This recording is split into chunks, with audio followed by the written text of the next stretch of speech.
Profesor Dr. Mahfud MD itu pernah mengatakan kepada publik bahwa malam ini kami sedang merancang peraturan pemerintah untuk melakukan atau membuat aturan tentang karantina wilayah atau lockdown. Oh, oke, oke. Besok akan diumumkan. Itu udah stated ya, Kang ya? Iya, stated itu. Itu Oke. pernyataan dari Mahfud MD. Mhm, Lalu apa mhm, yang terjadi? mhm. Besoknya yang diumumkan itu bukan narasi dari Mahfud MD itu.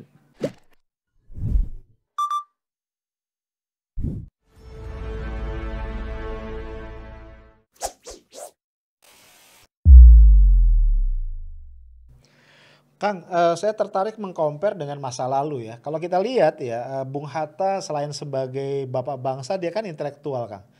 Ini saya ambil sebagai contoh, sebagai model. Ya. Kita lihat Bung Hatta itu kan ketika dia tidak bisa lagi menyampaikan gagasan-gagasan yang didengar oleh Bung Karno dan dia merasa sudah useless berada di pemerintahan, dia ngerasa ini Bung Karno jalan sendiri, tidak lagi mendengarkan saran-saran dia. Itu kan dia secara gentle memilih keluar, Kang. Memilih mengundurkan diri dari posisinya di pemerintahan. Dan ini kan menunjukkan level integritas yang sangat luar biasa menurut saya. Nah, pertanyaan saya adalah kenapa tadi kalau para intelektual yang ada di kabinet itu kemudian tidak didengar oleh presiden, dianggap tidak ada atau kemudian dipaksa tunduk pada kepentingan oligarki. Kalau menurut analisis Kang Ubed, kenapa ya mereka ini memilih tetap bertahan, Kang, dalam kabinet? Karena kalau ketika mereka bertahan, akhirnya mereka menjadi bagian kan dari kerusakan yang ada ini. Seolah-olah mereka jadi stempel dari kerusakan yang ada. Kenapa ya, Kang? Kok mereka nggak memilih katakan untuk hengkang keluar dan kemudian mengkritisi dari luar? Ya, Bang Arif, mengapa mereka masih terus bertahan? Biasanya Mhm, di dalam ranah politik itu ada kepentingan, ya Bang Arif. Jadi mhm, biasanya mhm. kepentingan-kepentingan sifatnya pragmatis, kepentingan-kepentingan yang sifatnya mungkin jangka pendek, dan bahkan ada juga kepentingan jangka panjang untuk kontestasi politik berikutnya. Mereka ingin tetap Oh, bertahan di lapisan mhm, elit. Karena itu mhm. dia diyakini oleh dia sebagai legasinya untuk bisa terus bertahan di ranah elit politik. Itu Oke. bisa saja kepentingannya itu. Yang kedua bisa juga kan ada kepentingan yang sifatnya finansial di situ untuk Mhm, mengeruk keuntungan finansial dari posisinya di lapisan elit kekuasaan. Padahal mhm, seorang intelektual, seorang ilmuwan, mestinya dia tetap menjaga integritasnya sebagaimana dicontohkan oleh Bung Hatta yang tadi Bang mhm, Arif sampaikan. Bung mhm, Hatta luar biasa, sangat intelektual dan diskusi dengan Bung Karno juga bisa berjam-jam mereka sangat mhm, sangat dekat dan sangat luar biasa hubungan keduanya. Maka kemudian mhm, disebut sebagai Dewi Tunggal. Mereka mhm, meskipun sering makan bersama, perbedaan pendapat itu biasa, ya, Bung Arif. mhm, Tapi ketika mhm, perbedaan pendapat itu tidak bisa dikompromikan dan itu mhm, menurut Bung Hatta sesuatu yang sangat prinsip, maka mhm, Bung Hatta mundur posisinya sebagai perdana menteri pada waktu itu.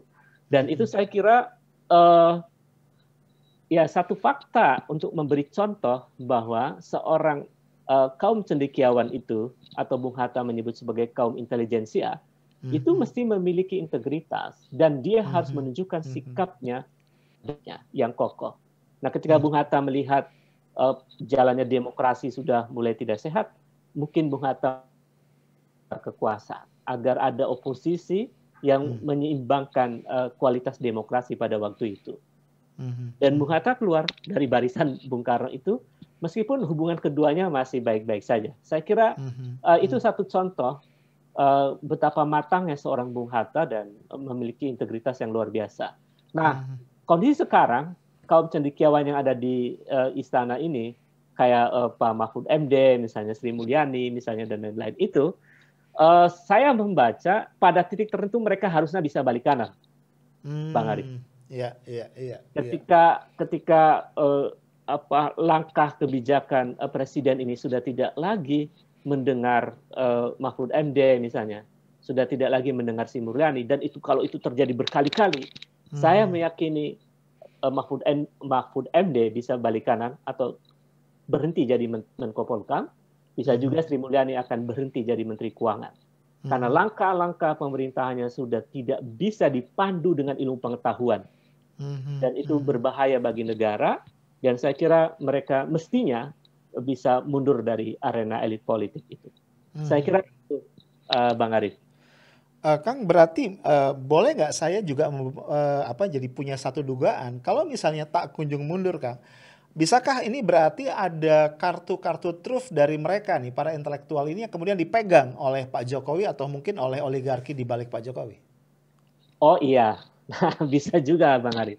Jadi memungkinkan itu ada, karena biasanya ketika mereka tidak berani berseberangan dengan kekuasaan, biasanya karena sang penguasa memiliki kartu truf terkait dengan yang bersangkutan. Ya, Pak Mahfud MD, saya kira manusia biasa ya, bukan manusia suci dan bukan malaikat.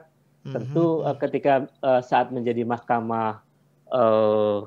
ketua Mahkamah Konstitusi, saya kira beliau menghadapi persoalan-persoalan yang ada di dalam Mahkamah Konstitusi yang mungkin penguasa hari ini tahu tentang persoalan itu. Tapi itu perlu dibuktikan secara empirik ya, Bang Arif. Kemudian yang kedua, Sri Mulyani juga tentu ada persoalan kan di masa lalunya terkait dengan kasus bailout Senturi misalnya. Meskipun dia bukan pelaku utamanya, tetapi beliau pada waktu itu sebagai Menteri Keuangan dan membiarkan keputusan itu terjadi. Kan saya kira itu catatan historis yang tidak bisa diabaikan karena angkanya besar, 6,7 triliun. Itu kan angka yang besar ya, Bang Arif. Jadi saya kira memang keduanya dalam sandra, mungkin dalam sandra itu atau sandra yang lain saya tidak tahu persis, tetapi logiknya adalah ketika seseorang diketahui kartu trufnya, maka biasanya mereka dibawa kendali yang mengetahui kartu truf itu. Saya kira itu, Bang Arif. Iya, Kang, saya ingin beralih begini. Misalnya tadi beberapa intelektual kita yang senior punya cerita dan masalahnya masing-masing.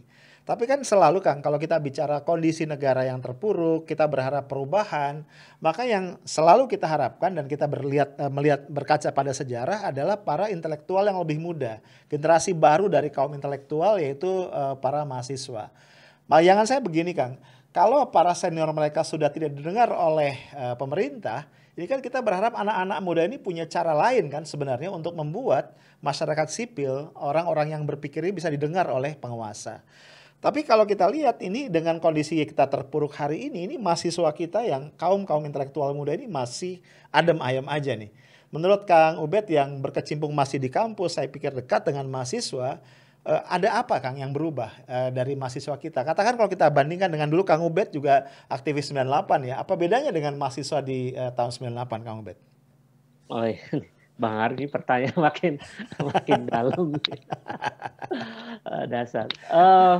Ya, saya kira ketika kaum cendekiawan yang senior tidak lagi didengar oleh penguasa, ya, bahkan saya sedih, Bang Arif, karena kemarin kan waktu kasus TWK ya, Bangsaan itu ada lebih dari 70 guru besar, kalau tidak salah 74 profesor mengingatkan agar TWK jangan dijadikan sebagai landasan untuk menyingkirkan orang-orang yang punya integritas. Saya kira itu satu pernyataan para senior yang luar biasa untuk mengingatkan negara, tetapi itu kan juga tidak didengar. Maka pertanyaan Bang Arif, ada nggak harapan terhadap kelompok intelektual muda?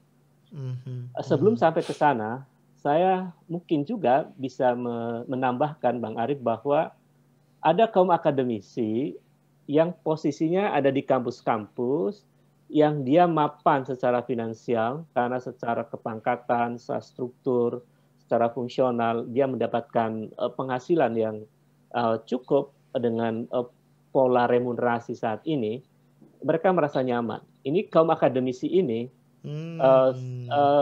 merasa nyaman dan tidak gelisah, bahkan bercurhat pada temannya pun tidak. Dia nggak merasa nggak gelisah dengan keadaan.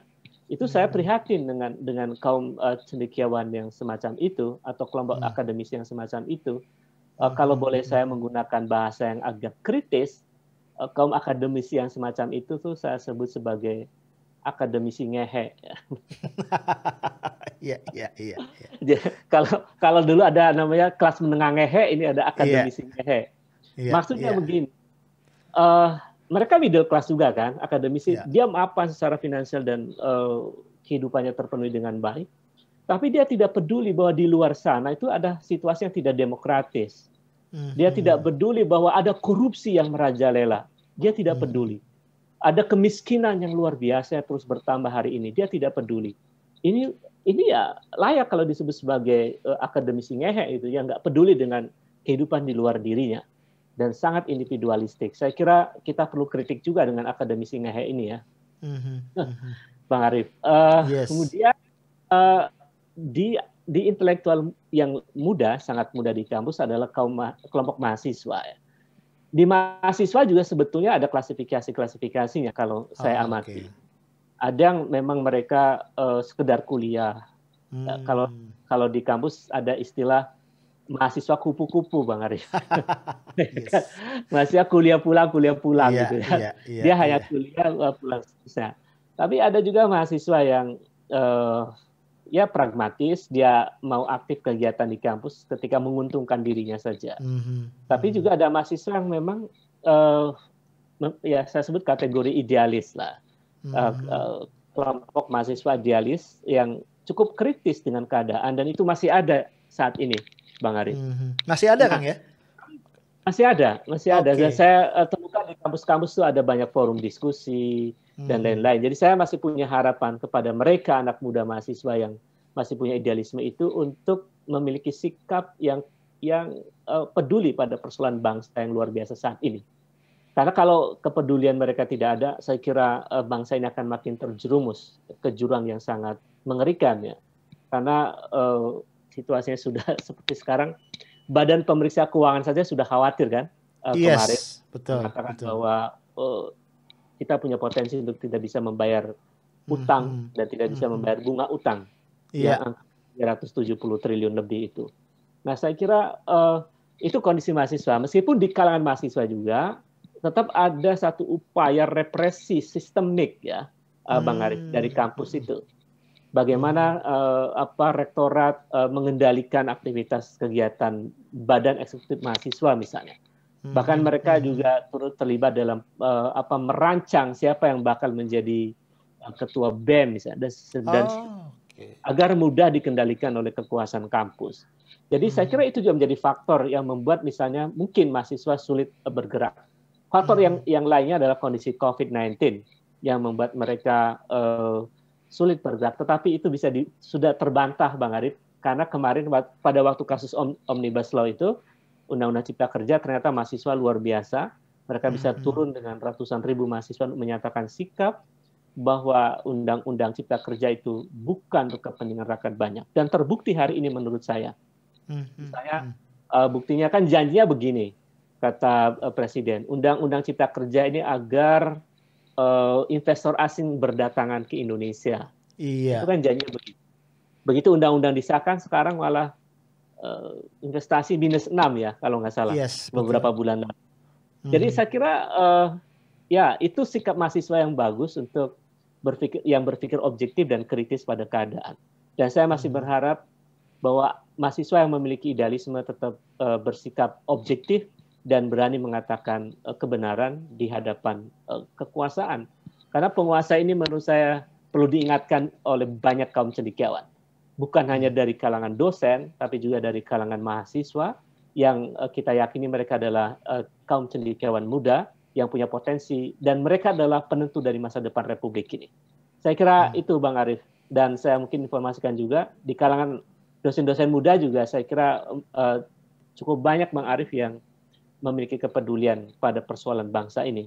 Mudah-mudahan juga terus akan menyuarakan kebenaran demi kepentingan bangsa yang lebih besar di masa depan. Saya kira itu Bang Arif. Iya. Kang, saya ingin ke frase terakhir ya, di ujung dari judul artikel atau apa statementnya Kang Ubed tadi kan. Jadi buntutnya menurut Kang Ubed adalah Indonesia dalam bahaya. Nah, kalau kita bicara bahaya Kang, biasanya kita kan bikin grade ya. Ini eh, hijau tua, itu kan kuning, oranye, merah ya. Kalau kita pakai COVID gitu ya, Pak.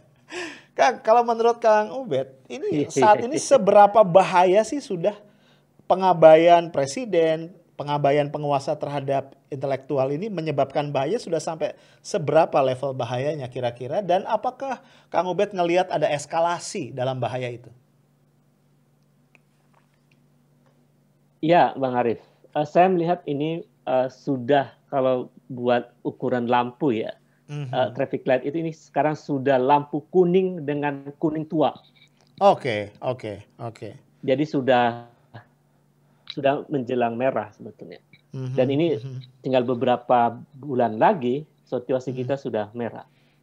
Apa argumennya? Pertama, angka pertumbuhan ekonomi itu makin tidak sehat. Dari rata-rata 5 tahun terakhir sekitar 5%, lalu kita sempat juga minus 5 pada kuartal kedua 2020, lalu tahun 2020 total kita minus 2,07%. Dan sekarang tanda-tandanya tidak menunjukkan kemajuan, itu artinya sudah mendekati lampu merah. Kemudian yang kedua, korupsi. Korupsi, bahkan menurut Profesor Mahfud MD bilang korupsi sudah merajalela. Itu menteri loh yang bilang ya. Iya. Lagi siuman Kang ya kayaknya ya, lagi siuman ya. Sudah mulai gelisah juga ya kan Pak Mahfud. Sudah merajalela. Bayangkan korupsi terjahat terjadi pada episode ini. Korupsi, mengapa disebut sebagai korupsi terjahat? Karena yang dikorupsi adalah uang rakyat. Bansos ya Kang ya. Itu korupsi terjahat. Korupsi terbesar juga ternyata terjadi dalam periode ini. Nah, dengan angka triliunan yang luar biasa itu. Nah, saya kira itu menunjukkan bahwa ini situasi korupsi sudah sangat bahaya. Kemudian dari sisi demokrasi juga sangat berbahaya. Karena tren indeks demokrasinya terus menurun. Jadi kalau sebelumnya itu lampu kuning biasa, kuningnya makin mendekati lampu merah. Kan ada menit-menitnya itu ya. Kalau lampu kuning itu waktunya sekitar 10 detik, ini sudah detik ke yang ke-9, Bang Arif. Jadi ini sudah luar biasa. Itu kondisi demokrasi dengan indeks demokrasi yang luar biasa itu, dan kebebasan sipil yang angkanya merah ya 5,59, bahkan kebebasan internet juga merah angkanya 49 itu, dan seterusnya. Itu dari sisi korupsi luar biasa, dari sisi ekonomi juga luar biasa kondisinya, dan dari sisi demokrasi luar biasa. Dan saya kira itu menunjukkan situasi negara dalam keadaan bahaya. Apalagi kemudian dibumbui dengan situasi yang disharmonis antar anak bangsa. Karena ada kerja-kerja buzzer yang justru merusak hubungan sosial di antara anak bangsa ini. Saya kira itu juga akan memperparah situasi, dan kita juga punya data, angka kemiskinan terus bertambah, jumlah pengangguran terus bertambah, dan itu luar biasa kondisinya. Kalau kemudian rezim ini tidak mau mendengar kaum cendekiawan, dan pada titik tertentu memungkinkan presiden bisa lempar handuk putih. Karena sangat beratnya situasi. Saya kira itu, Bang Arif. Ya, Kang, ini mungkin terakhir dari saya, tapi ini saya simpan memang untuk paling ujung, karena ini paling berat untuk saya tanyakan. Belakangan kan kita kita menyaksikan dengan miris bahwa gagasan perpanjangan masa jabatan presiden itu semakin santer, ya. Bahkan sudah mulai kelihatan langkah-langkah real. Kalau sebelumnya kan cuma wacana, cuma narasi aja. Nah, bahkan diajukan nih alternatifnya kayaknya lebih favorable buat rejim, bukan perpanjangan 3 periode, tapi perpanjangan masa jabatan presiden 3 tahun gitu ya, sampai 2027, karena kan nggak perlu pemilu, dan ini resiko tidak terpilihnya nggak ada berarti. Dan yang juga menyedihkan adalah kemudian yang akan digunakan sebagai reason adalah kedaruratan COVID, kan. Jadi ini kan menjadi serba salah ya buat kita gitu ya. Pada satu sisi kan biasanya ketika situasi semakin berat, semakin dahsyat gitu ya, tadi lempar handuk tadi, sebenarnya ada harapan yang akan membaik, karena artinya kan sudah titik nadir akan naik nih, akan terjadi perubahan. Tapi kalau di sini ada ancaman ini perpanjangan masa jabatan presiden, Ya apalagi iming-imingnya yang akan diperpanjang bukan cuma presiden nanti tapi juga anggota DPR dan anggota DPD. Sementara mereka ini akan memutuskan perubahan konstitusi kan. Ini buat mereka akan sangat menggairahkan ini transaksi politiknya. Nah, Kang Ubed ngeliatnya gimana ya? Ini artinya bahayanya semakin merah lagi ya, Kang ya? Iya, pertama gagasan untuk perpanjangan masa jabatan presiden itu adalah gagasan yang bertentangan dengan spirit reformasi 98 Oke, dan oke. juga bertentangan dengan konstitusi Undang-Undang Dasar 45. Meskipun Mhm, konstitusi tetap boleh dirubah ya. Saya kira itu sebagai gagasan nggak apa-apa sebagai ide, tetapi secara substantif itu ide yang berbahaya. Apa oke. bahayanya? Pertama, selain dia melukai para pejuang reformasi, ya, juga berbahaya akan memunculkan satu situasi nasional yang gaduh dan Mhm, saya kira pasti akan justru membuat situasi ekonomi juga makin parah.